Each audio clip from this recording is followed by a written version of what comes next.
안녕하세요, 여러분. 잘 지내셨나요? 저희는 오늘 벌써 제5장 함께 읽어보는 시간을 가져볼 텐데요. 제5장은 욕구를 의식함으로써 자신의 느낌에 대해 책임지기라는 챕터입니다. 이 라디오를 진행하는 저는 코치와 대화 안내자로 활동하고 있는 오롯한 마음의 박진원입니다. 여러분, 저희 제5장 다시 한번 좀 제목을 살펴볼게요. 욕구를 의식함으로써 자신의 느낌에 대해 책임지기. 여기 보면요, 욕구라는 단어만 나온 게 아니라 느낌에 대해 책임지기라는 단어 역시 나오고 있습니다. 비폭력 대화는 크게 4가지 대화 모델, 관찰, 느낌, 욕구, 부탁을 다룬다고 이야기 드렸죠.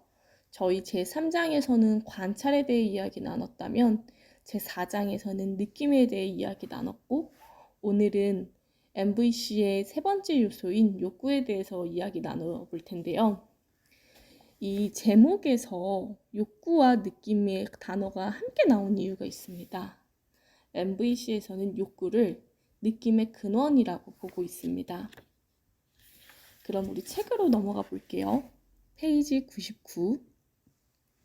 첫 번째 단락을 보면요, 이런 표현이 있습니다. MVC의 3번째 요소는 우리 느낌의 근원을 의식하는 것이다. MVC는 다른 사람들의 말과 행동이 우리의 느낌을 불러일으키는 자극은 될 수 있어도 결코 우리 느낌의 원인이 아니라는 인식을 새롭게 해준다. 여러분, 이 표현 어때요? 저는 처음에 비폭력 대화를 공부했을 때 이 말을 듣고 좀 화나기도 했었어요. 그러면 뭐 길 가다가 어떤 사람이 날 때려도 그것은, 그래서 내가 너무 화나도 그 느낌의 원인은 그 사람이 날 때린 행위에 있지 않다라는 건가? 하면서 되게 화가 난 적이 있었는데요. 조금 지나가다 보면은, 이 책을 조금 더 읽으시다 보면 이 말의 의미에 대해서 조금 더 깊이 이해하시게 될 계기가 있을 텐데요. 제가 끝부분에서 다시 한번 이야기해 드리겠습니다. 그러면서 책에서는 이런 표현을 씁니다. 우리의 느낌은 그 순간 자신의 필요와 기대, 즉 욕구에 따른 것이기도 하지만 다른 사람의 말과 행동을 어떻게 받아들이기로 선택했는가에도 달려있다 라고 표현하면서 듣기 힘든 말을 받아들이는 4가지 방식에 대해서 언급하고 있습니다.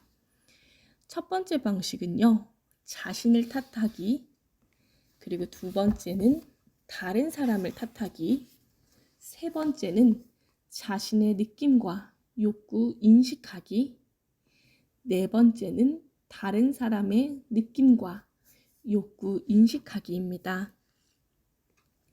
페이지 101페이지에서는 N과 톰의 차이를 통해 어떻게 듣기 힘든 말을 받아들이고 있는지를 보여주고 있는데요. 예시 1의 N은 네가 어제 저녁에 오지 않아서 나를 실망시켰어 라고 얘기하고 있고요. 예시 2의 N은 그 사람들이 계약을 취소해서 정말 나를 짜증나게 만들어 라면서 자기의 짜증의 책임을 오로지 다른 사람들의 행동 탓으로 넘기고 있습니다. 이러한 듣기 방식은 듣기 힘든 말을 받아들이는 4가지 방식 중 2번째, 다른 사람을 탓하기에 해당한다고 볼 수 있죠. 그렇지만 톰은 다른 태도를 보여줍니다. 예시 1의 톰은 걱정되는 일이 있어서 너와 상의하고 싶었기 때문에, 즉 본인의 생각을 인정함으로써 자신의 느낌에 대한 책임을 받아들이고 있는 거죠. 다시 돌아가 볼게요. 네가 오지 않을 때 실망했어 라고 얘기합니다. 예시 2에서 톰은요, 그 사람들이 계약을 취소한 것은 너무 무책임한 행동이라고 생각하기 때문에, 즉 다시 한번 자신의 생각을 인정함으로써 뒷부분에 나는 정말 짜증나 라고 자신의 느낌에 대한 책임을 받아들이고 있습니다. 즉, 톰은 남을 무책임하다고 비난하는 자신의 생각이 짜증을 불러일으킨다는 것은 인정하고 있습니다. 하지만 책에서도 언급했듯이 비폭력 대화에서 권하는 것은요, 톰이 한 걸음 더 나아가 자신이 원하는 어떤 욕구나 기대, 희망, 가치관이 충족되지 않았는지 명확하게 아는 것을 좀 권하고 있습니다. 그러면서 책에서는 이어서 이야기하고 있습니다.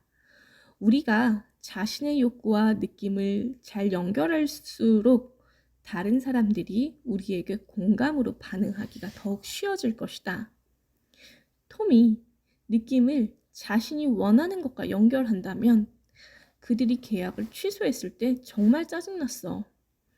왜냐하면 작년에 해고한 직원들을 다시 부를 수 있는 기회를 나는 바랐기 때문이야 라고 말할 수 있을 것이다. 그러면서 책에서는요, 페이지 102페이지에서 마음에서 우러나서 행동하는 것과 죄책감 때문에 행동하는 것을 구별하자고 이야기하면서 나는 무엇이 중요하기 때문에 나는 무엇을 느낀다라는 표현으로 바꾸어서 자신의 느낌에 대한 책임의식을 깊게 가져보자고 이야기하는데요. 페이지 102페이지에 보면요, 이런 표현이 있습니다.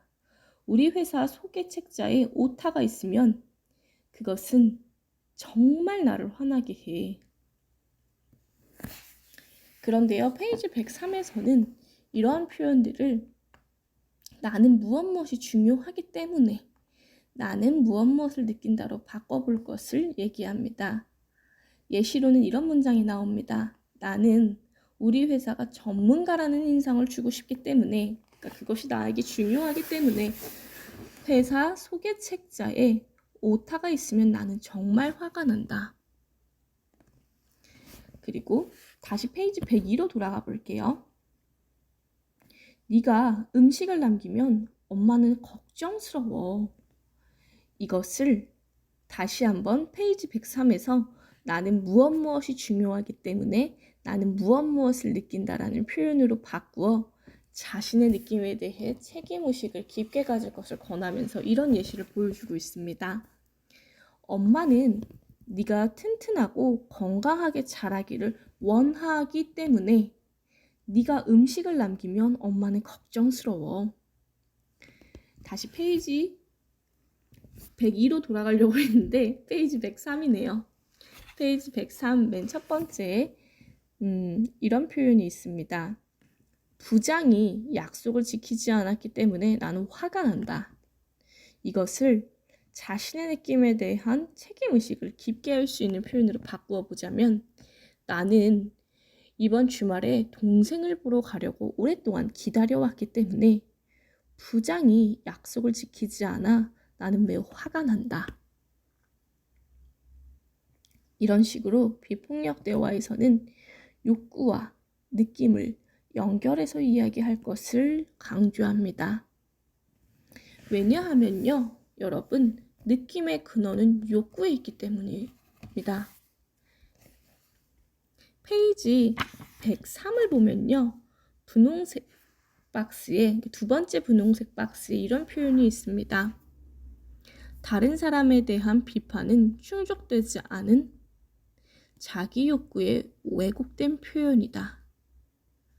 그렇기 때문에 비폭력 대화에서는 내가 누군가를 비판하고 싶어지는 그 지점에 누군가를 비판하기 전에 나에게 좌절된 욕구가 무엇인지 한번 들여다볼 것을 이야기하고 있습니다. 그러면서 페이지 106에서는 이렇게 얘기합니다. 사람들이 상대방을 탓하기보다 자신들이 원하는 것을 말하기 시작하는 순간 모두의 욕구를 충족할 방법을 찾을 가능성이 훨씬 커지는 것을 나는 여러 번 경험했다. 즉, 우리가 누군가를 비판하며 탓하기 이전에 차라리 내가 원하는 것을 정확하게 말하기 시작한다면 그 나의 욕구를 충족할 방법을 찾을 가능성이 높아진다라는 의미입니다. 하지만 우리는 욕구를 표현하는 것을 굉장히 어려워합니다. 페이지 107에서는 욕구를 표현하는 것의 어려움의 예시를 들고 있는데요. 107페이지 10번째 줄에 예컨대부터 다시 살펴보겠습니다.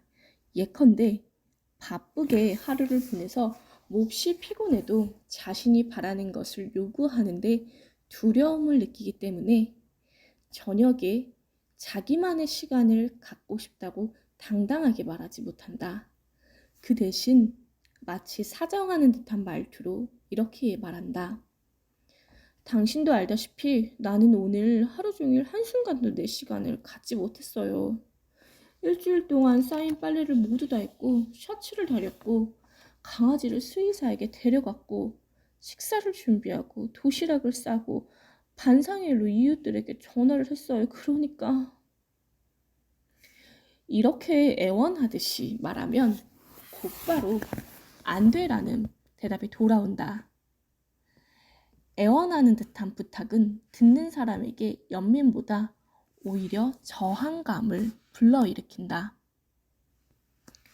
그런 식으로 부탁을 하면 상대방이 그 부탁 뒤의 욕구를 알아듣기도 힘들고 그것을 소중히 여기기도 어렵다. 더 나아가 자신이 상대에게 무엇을 받아야 한다 또는 받을 자격이 있다라고 여기는 관점에서 나오는 여성의 하소연에 사람들은 부정적으로 반응한다. 상대의 부정적인 반응이 자신의 표현 방식 때문이라는 것을 깨닫지 못한 채 결국 그 여성은 다시 한번 자신의 욕구는 중요하지 않다는 생각을 믿게 된다. 그러면서 페이지 108의 분홍박스에 이런 표현이 있습니다. 자신의 욕구를 스스로 소중하게 생각하지 않는다면 다른 사람도 그것을 소중히 여기지 않을 것이다 라는 표현이 나오는데요.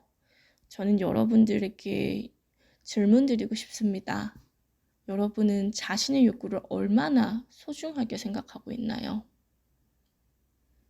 정말 내 욕구를 보석이라고 내 마음에서 우러나오는 소리라고 받아들이고 있나요? 페이지 108페이지 하단에 다시 한번 비슷한 이야기가 나오는데요.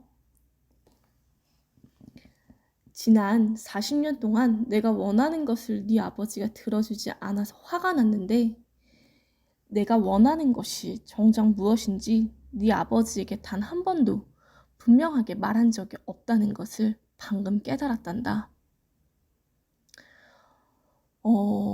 저는 사실 제가 코칭을 하면서 이걸 경험을 정말 많이 했어요. 대부분의 사람들은 자신이 원하는 것을 정말 잘 알지 못하는구나. 이걸 알고 저는 정말 놀랐습니다.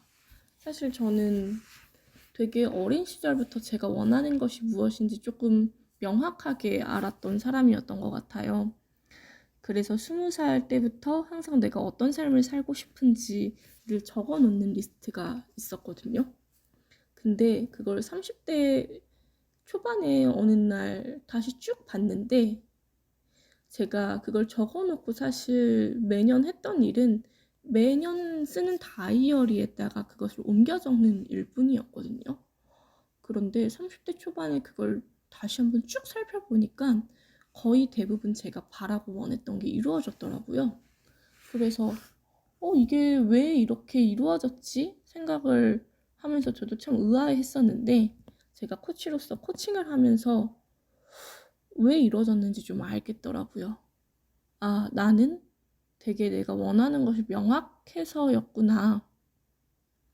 내가 원하는 것이 정말 분명하고 명확한 것만으로도 우리가 바라는 것은 이뤄질 확률이 높구나 라는 사실을 깨달았습니다.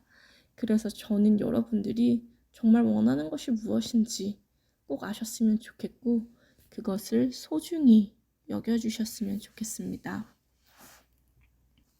다시 책으로 돌아가 볼까요? 페이지 110에서는요. 정서적 노예 상태로부터 정서적 해방으로라는 챕터가 나옵니다. 그러면서 1단계, 2단계, 3단계를 구분하고 있는데요. 1단계는 정서적 노예 상태라고 얘기합니다. 그러면서 자신이 다른 사람의 느낌에 책임이 있다라고 여기는 단계를 1단계라고 보고 있고요. 2단계는 얄미운 단계라고 재밌는 표현을 쓰고 있는데요.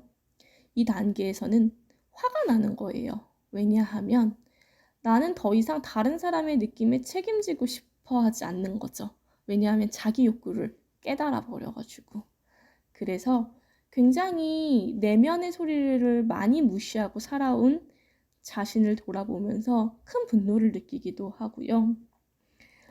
그래서 다른 사람의 느낌엔 더 이상 책임지지 않고 나의 욕구를 굉장히 중요시 여기는, 나만의 욕구를 좀 중요시 여기는 단계를 2단계라고 보시면 됩니다. 그래서 아마 나만의 욕구를 중요시 여기기 때문에 책에서는 얄미운 단계라고 표현한 것 같은데요. 3단계는 정서적 해방 단계라고 얘기합니다. 이 단계에서는요, 우리는 자신의 의도와 행동에 따른 책임을 받아들인다 라고 표현하고 있습니다. 제가 이 3단계 정서적 해방의 단계를 좀 더 읽어보고 드릴게요. 페이지 114페이지에 나오는데요. 3단계 정서적 해방의 단계다. 이 단계에서 우리는 다른 사람들의 욕구에 대해 두려움, 죄책감 또는 수치심이 아니라 마음에서 우러난 연민으로 반응한다. 따라서 우리의 행동은 다른 사람은 물론 자신에게도 만족스럽다. 다른 사람의 느낌에는 책임을 지지 않지만 우리는 자신의 의도와 행동에 대해서는 전적으로 책임을 진다. 제가 맨 처음에 이런 얘기를 드린 적이 있었어요.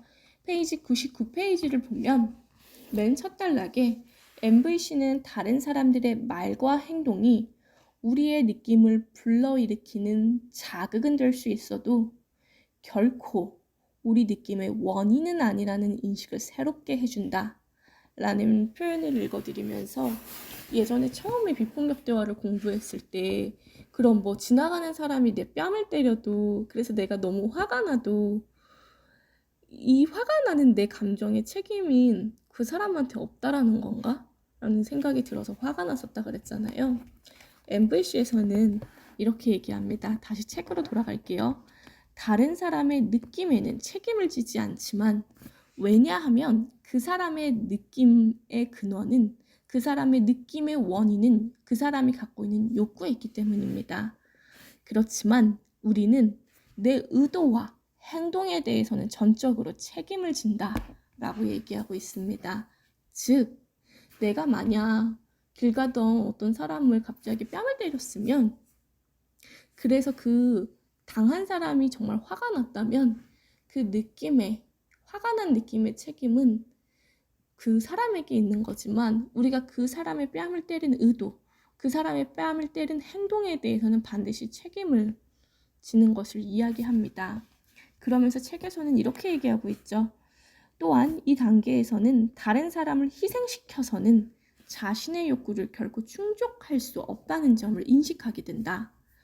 정서적 해방이란 상대의 욕구 충족 또한 똑같이 존중하면서 우리가 원하는 바를 분명하게 표현하는 것이다. MVC의 목적은 사람들이 이런 차원에서 유대관계를 맺을 수 있도록 돕는 것이다 라고 이야기하고 있습니다.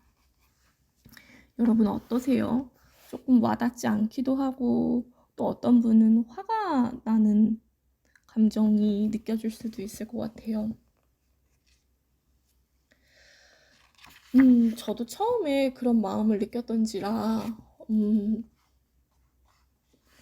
그 마음에 대해서 어떻게 이야기하면 좋을지 좀 고민이 되기는 하는데요. 만약에 MVC에서 주장하는 이 정서적 해방 단계, 그리고 우리 느낌의 원인은 오로지 자신의 욕구에 있다라는 그 표현에 화가 나신다면 그 화나는 마음에 그저 깊이 공감해 주셨으면 좋겠습니다.